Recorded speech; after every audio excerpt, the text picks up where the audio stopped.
Go.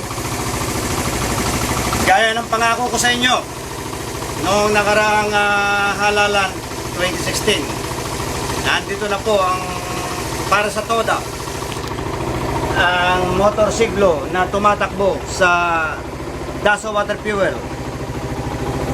Ito po ay makikita ninyo ngayon at po ay Suzuki. Ito po ang bubbler niya.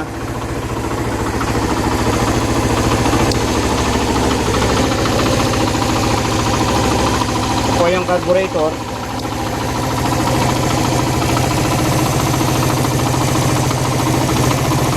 Kita po niyo kung gaano kalakas ang pagbubble niya.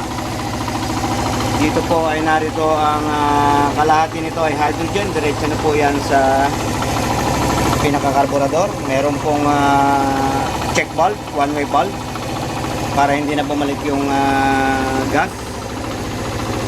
At ito po ang controller. Yan po ang pinaka-controller. At ito po ay merong sariling switch.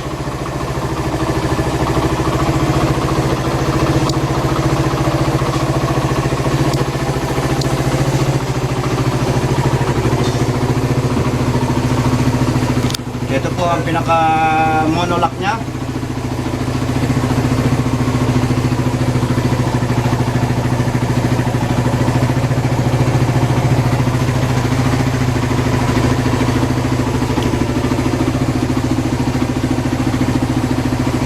At ito po ang may-ari ng motor, si Mr. Fred. Siya po ang pinaka-presidente ng motorcycle sa buong Pilipinas. Kaya doon sa mga gustong magpagawa, kontakin lamang si Fred sa Roa City, Iloilo, at sa Montalban, Guimaras. Marami po salamat at hanggang sa muli, mabuhay ang tubig na gasolina.